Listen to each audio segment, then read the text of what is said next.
Hello friends, मैं हूं doctor नवीन अग्रवाल। मैं एक इंटरवेंशनल कार्डियोलॉजिस्ट और गुजरात के वलसाड और वापी एरिया में प्रैक्टिस करता हूं। आज आपके लाइक इंपॉर्टेंट और यूजफुल टॉपिक। आज हम बात करेंगे हार्ट अटैक के पेशेंट में ब्रेन का कैसा स्टेटस होता है और उसका क्या इंपॉर्टेंस है। ब्रेन की कंडीशन हार्ट अटैक के पेशेंट में वेरी करती है कि नहीं करती है, इसके क्या इम्प्लीकेशंस है। क्योंकि कई बार क्या होता है कि पेशेंट लोग या उनके रिलेटिव्स पेशेंट की ब्रेन की कंडीशन देख के, पेशेंट बात कर रहा है, खाना खा रहा है, ये सब चीज़ों को असेसमेंट करके उनको लगता है कि ऊपर से सब कुछ ठीक है। वो मानने को ही नहीं तैयार होते कि पेशेंट की हालत बहुत बुरी है। वो मानने को ही नहीं तैयार होते कि पेशेंट की हालत इतनी बुरी भी हो सकती है कि उसकी तुरंत मृत्यु हो जाए। तो ये चीज़ों को समझना ज़रूरी है कि हार्ट अटैक के पेशेंट में ब्रेन का स्टेटस क्या होता है, कैसा होता है, क्या उसमें वेरिएशंस आते सकते हैं, उसके प्रैक्टिकल इंप्लीकेशंस क्या है, इस बारे में बात करेंगे। ये टॉपिक काफ़ी इंपॉर्टेंट और प्रैक्टिकल यूटिलिटी का होगा, इसलिए रिक्वेस्ट करूँगा कि इसे एंड तक देखें। जो लोग हमारे चैनल पे नए हैं, मैं रिक्वेस्ट करूँगा चैनल को सब्सक्राइब करें। जो लोग इस कंटेंट को इंग्लिश में देखना चाहते हैं उनके लिए रिसेंटली डॉक्टर नवीन अग्रवाल कार्डियो केयर इंग्लिश करके हमने चैनल स्टार्ट किया है। आप उस कंटेंट को इंग्लिश में भी देख सकते हैं। यदि आपकी कोई कमेंट्स, क्वेरी, सजेशंस है, कोई और टॉपिक्स पर आप चाहते हैं वीडियोस बनाएं, तो नीचे कमेंट सेक्शन में उनके बारे में बताइए। उन टॉपिक्स को इंग्लिश में उन टॉपिक्स को कवर करने का भी प्रयास करेंगे और आपके पेशेंट रिलेटेड क्वेरीज को भी सॉर्ट आउट करने का प्रयास करेंगे। आज का टॉपिक है हार्ट अटैक के पेशेंट में न्यूरोलॉजिकल स्टेटस का क्या इंपॉर्टेंस है। कई बार क्या होता है कि जब पेशेंट हार्ट अटैक में हमारे पास आता है तो उसका ब्लड प्रेशर लो होता है, पेशेंट की कंडीशन बहुत ख़राब होती है, लंग्स में पानी भरा होता है। लेकिन वैसे कंडीशन में भी पेशेंट कॉन्शियस होता है, बात सब कर रहा होता है, पहचान भी रहा होता है, खाना भी खा रहा होता है और नॉर्मल बिहेव कर रहा होता है। कई बार इतना स्टेबल भी दिखता है कि आप उसकी कंडीशन देख के ऊपर से आप असेसमेंट नहीं कर सकते कि पेशेंट की हालत इतनी ख़राब है, और उसका बीपी ऑलमोस्ट ज़ीरो भी हो जाए तब भी पेशेंट कई बार नॉर्मली बात करता रहता है और सबको पहचानता रहता है। थोड़ा शिथिल या कमज़ोर जरूर लगेगा, लेकिन उसका रिस्पांस कई बार पूरी तरह से कॉम्प्रोमाइज़ नहीं होता है। ये जानना और बहुत समझना बहुत ज़रूरी है कि जब तक हार्ट अटैक के पेशेंट में हार्ट बंद नहीं हो रहा है, इवन लो बीपी का पेशेंट या जिसका बीपी इवन 10-20 से भी नीचे जा रहा है, वैसा पेशेंट भी ज़रूरी नहीं है कि वो अनकॉन्शियस हो और वैसा पेशेंट भी ज़रूरी नहीं है कि वो कोमा में चला जाए। इसीलिए ब्रेन के स्टेटस को देख के आप असेसमेंट नहीं कर सकते कि पेशेंट का हार्ट अटैक कितना सीवियर है और उसके जान जाने का कितना इंपॉर्टेंस है। ये काफ़ी बड़ा इंपॉर्टेंट कन्फ्यूजन का सोर्स है, क्योंकि रिलेटिव्स को लगता है कि यार मेरा पेशेंट जब हॉस्पिटल में आया था तब तो बिल्कुल ठीक था, अभी ट्रीटमेंट चालू करने के बाद सडनली क्या हो गया कि वो अनकॉन्शियस हो गया, वेंटिलेटर पर चला गया, उसकी कंडीशन बिगड़ गई, इसका मतलब डॉक्टर्स ने कोई गलती करी है। ऐसा बिल्कुल भी नहीं है, क्योंकि पेशेंट का जब तक हार्ट चल रहा है, भले वो उसको कंडीशन इतनी ख़राब है कि वो 2 घंटे में भी मर जाए, तब तक भी उसका ब्रेन बराबर चलता रहेगा और वो सब एक्टिविटीज़ अपनी नॉर्मली ही करता रहेगा। क्योंकि ब्रेन में जब तक थोड़ा बहुत भी परफ्यूजन जा रहा है और ब्रेन में जब तक ऑक्सीजन सैचुरेशन बहुत ज़्यादा कम नहीं हो जाए, तब तक ब्रेन में हाइपोक्सिया रिलेटेड डैमेज नहीं होता और पेशेंट अनकॉन्शियस नहीं होता।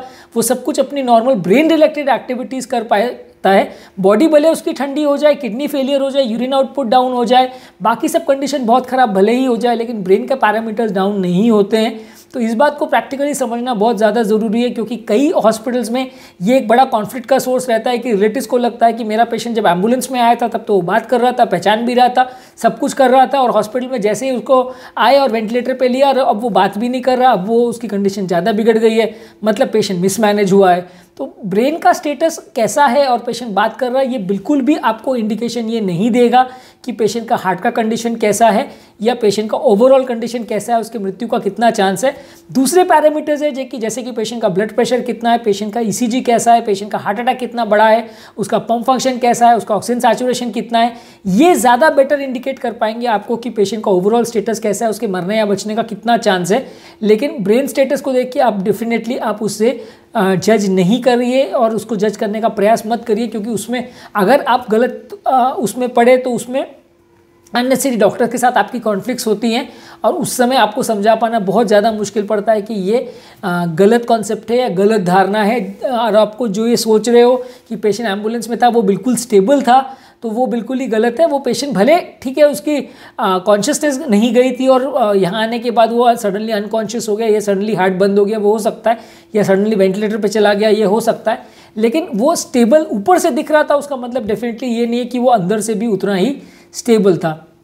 कई बार एंजियोप्लास्टी के बाद भी ऐसा होता है कि पेशेंट जब एंजियोप्लास्टी टेबल पर लिया जाता है तो वो बात कर रहा होता है, सब कुछ कर रहा होता है, भले उसका बीपी नॉट रिकॉर्डेबल हो, भले उसका पल्स 200 से भी ऊपर हो, पेशेंट की कंडीशन बहुत ख़राब हो, लेकिन बात करता रहता है। और एंजियोप्लास्टी के बाद जब सडनली पेशेंट वेंटिलेटर पर चला जाता है या डिटोरिएट हो जाता है तो रिलेटिव्स इसी कन्फ्यूजन में चले जाते हैं कि भाई एंजियोप्लास्टी में कुछ ऐसा गड़बड़ हो गया कि पेशेंट कोमा में चला गया कि अनकॉन्शियस हो गया।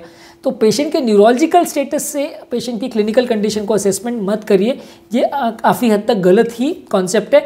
ब्रेन स्ट्रोक में या ब्रेन रिलेटेड बीमारी में ब्रेन पहले अफेक्ट होगा और उसमें आप ब्रेन का स्टेटस को देख के बता सकते हैं कि पेशेंट कितना ज़्यादा सीरियस है और पेशेंट अनकॉन्शियस है कि कॉन्शियस है, उसकी ज़्यादा इंपॉर्टेंस है।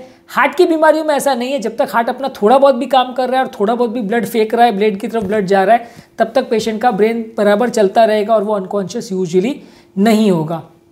नेक्स्ट इंपॉर्टेंट इशू है कि पेशेंट को कभी कभार हार्ट अटैक के बाद स्ट्रोक या पैरालिसिस हो सकता है। ऐसा दो कारणों से हो सकता है। कई बार हार्ट अटैक के बाद जो हार्ट की दीवार शिथिल हो जाती है, काम नहीं करती है, वहाँ ब्लड स्टैग्नेट हो जाता है, इकट्ठा हो जाता है, ब्लड के क्लॉटिंग फैक्टर्स इकट्ठे हो जाते हैं और वहाँ से क्लॉट निकल के ब्रेन में जा सकता है।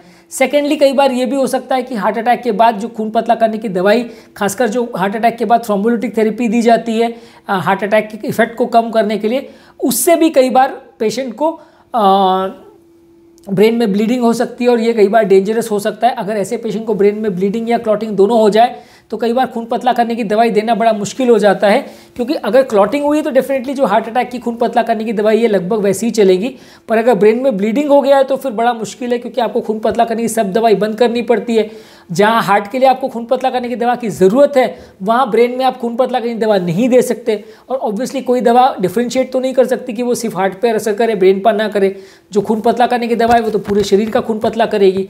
तो इसीलिए ये बड़ा डिफिकल्ट सिचुएशन हो जाता है और ऐसे सिचुएशन में अगर ब्रेन में मैसिव ब्लीडिंग है तो कई बार पेशेंट को बचा पाना मुश्किल होता है। इसी तरह से एंजियोप्लास्टी के बाद भी कई बार ऐसा हो सकता है कि एंजियोप्लास्टी के दौरान या एंजियोप्लास्टी के बाद कोई हार्ट का क्लॉट ब्रेन में चला जाए, या एंजियोप्लास्टी के बाद भी खून पतला करने की दवा दी जाती है, उससे भी कई बार ब्रेन में ब्लीडिंग हो सकती है। तो अगर ये होता है तो एंजियोप्लास्टी के बाद ये और बड़ा इशू हो जाता है, क्योंकि एंजियोप्लास्टी के बाद आप खून पतला करने की दवा को बंद नहीं कर सकते। बंद किया तो स्टेंट में क्लॉटिंग होने का चांस बढ़ जाता है, और बंद नहीं किया तो ब्रेन में ब्लीडिंग चालू रहेगी। तो वैसे सिचुएशन में तुरंत इमरजेंसी पेशेंट का सीटी स्कैन करना चाहिए, ये देखने के लिए कि पेशेंट का ब्लीडिंग है या क्लॉटिंग है। ऐसे सिचुएशन में सीटी इसलिए करते हैं क्योंकि सबसे अर्ली चेंजेस सीटी पर ही पिकअप होते हैं। अगर आप तुरंत में एमआरआई करेंगे तो एमआरआई में ब्लीडिंग है क्लॉटिंग है वो डिफ्रेंशिएट कर पाना कई बार बड़ा मुश्किल होता है ब्रेन में। अगर आप तुरंत 2-4 घंटे के अंदर पेशेंट को स्कैनिंग के लिए भेजते हैं जिनको हार्ट अटैक के बाद तुरंत पैरालिसिस हो जाता है, पेशेंट स्टेबल होने के बाद 24 घंटे होने के बाद फिर एमआरआई अगर आप करते हो तो वो ज़्यादा अच्छा पिकअप करेगा। सीटी के कंपैरिजन में भी ज़्यादा इन्फॉर्मेशन देगा कि कितना बड़ा क्लॉट है, कैसा है, और कितना बड़ा ब्लीडिंग है, उसमें आगे क्या करना है। 24 घंटे के बाद यूजली एमआरआई में रिपोर्ट्स ज़्यादा डेफिनेटिव आती हैं, पर पहले 24 घंटे में अगर या तुरंत ही आपको अगर एनालिसिस के लिए पेशेंट को भेजना है, पेशेंट अनकॉन्शियस सडनली हो गया है, तो उसमें नॉन कॉन्ट्रास्ट सीटी स्कैन करना पड़ेगा। सीटी भी बिना कॉन्ट्रास्ट के करना चाहिए, क्योंकि कॉन्ट्रास्ट का भी वैसे केस में रोल नहीं, सिर्फ आप सीटी करके देखोगे तो ब्लीडिंग है या क्लॉटिंग है, थोड़ा बेसिकली आपको डिफ्रेंशिएशन हो जाएगा। तो उस हिसाब से आपकी दवा की स्ट्रैटेजी आप चेंज कर सकते हो, क्योंकि ब्लीडिंग हुआ तो खून पतला करने की दवा नहीं दे सकते और क्लॉटिंग हुआ तो खून पतला करने की दवा ज़्यादा देना पड़ेगा। तो ये दोनों ही में बिल्कुल ही डायमेट्रिकली ऑपोजिट ट्रीटमेंट स्ट्रैटेजी चलता है, इसलिए अर्जेंट सीटी स्कैन कराना जरूरी है। हार्ट अटैक के सिग्निफिकेंट परसेंटेज ऑफ पेशेंट में around 1 to 2% of the patient में ज़रूर ये ब्लीडिंग या क्लॉटिंग का ब्रेन में चक्कर होता है, तो इसीलिए इस चीज़ को भी ध्यान में रखने की ज़रूरत है। तो एक और लास्ट चीज़ जो ये है कि ब्रेन के पेशेंट में कई बार हाइपोक्सिया इंड्यूस ब्रेन डैमेज भी होता है, कि कई बार जब ऑक्सीजन सैचुरेशन बहुत कम हो जाता है तो भी पेशेंट कोमा में चला जाता है, रिस्पॉन्ड नहीं करता है, अनकॉन्शियस हो जाता है। ये इसलिए होता है क्योंकि ब्रेन में जो ऑक्सीजन कंटेनिंग ब्लड जा रहा है उसका सैचुरेशन इतना कम है कि ब्रेन के टिश्यू को पर्याप्त ऑक्सीजन नहीं मिल पाता। और ब्रेन जो है नॉर्मली इतना ज़्यादा सेंसिटिव ऑर्गन होता है कि ऑक्सीजन सप्लाई बंद होने के 3 मिनट के अंदर ब्रेन में परमानेंट डैमेज होना चालू हो जाता है, जिसके बाद पेशेंट अनकॉन्शियस हो जाता है। कई बार पेशेंट ऐसे सिचुएशन में अनकॉन्शियस हो जाता है तो उसके बाद उसको फर्दर रिवाइव कर पाना भी बहुत मुश्किल होता है। सब कुछ ठीक हो जाने के बाद भी ब्रेन का स्टेटस कई बार रिवाइव ना हो पाए और पेशेंट की कंडीशन ना इम्प्रूव हो पाए, ऐसा हो सकता है। तो इसलिए ऐसे कंडीशन में अगर आपका पेशेंट है और उसका सैचुरेशन लो है तो ये भी एंटिसिपेट करके चलना चाहिए कि वो कभी भी कोमा में भी जा सकता है, कभी भी अनकॉन्शियस हो सकता है। कोमा एक्चुअल में मैं बहुत जनरल वर्ड की तरह से यूज़ कर रहा हूँ, क्योंकि नॉर्मल आदमी, हर आदमी अनकॉन्शियसनेस को कोमा की तरह से ही इक्वेट करता है। एक्चुअल में कोमा का टेक्निकल डेफिनेशन थोड़ा सा अलग है, लेकिन कॉमन आदमी यही मान के चलता है कि पेशेंट अगर अनरिस्पॉन्सिव है और बात नहीं कर रहा है, अनकॉन्शियस है, तो वो कोमा में है। तो एक तरह से आपके लिए समझने के हिसाब से मैं कह रहा हूँ कि ओवर सिंप्लीफाई कर रहा हूँ कि पेशेंट कभी भी अगर हाइपोक्सिया रिलेटेड उसको सैचुरेशन ब्रेन का लो होगा तो वो तुरंत अनकॉन्शियस हो सकता है और तुरंत कोमा जैसी फेज में जा सकता है। तो आज के टॉपिक में हमने बात की कि हार्ट अटैक के पेशेंट में ब्रेन के साथ क्या प्रॉब्लम्स हो सकती है और क्यों हमें ब्रेन का स्टेटस देख के पेशेंट की कंडीशन को असेस करने का प्रयास नहीं करना चाहिए, उसमें क्या गलतियाँ हो सकती हैं। इस टॉपिक संबंधी कोई अगर आपकी कमेंट्स, क्वेरी, सजेशंस है या कोई और टॉपिक्स पर आप चाहते हैं वीडियोस बनाएं तो नीचे कमेंट सेक्शन में उनके बारे में बताइए। यदि आपकी कोई पेशेंट रिलेटेड क्वेरीज भी है तो भी उनके बारे में आप कमेंट सेक्शन में बता सकते हैं।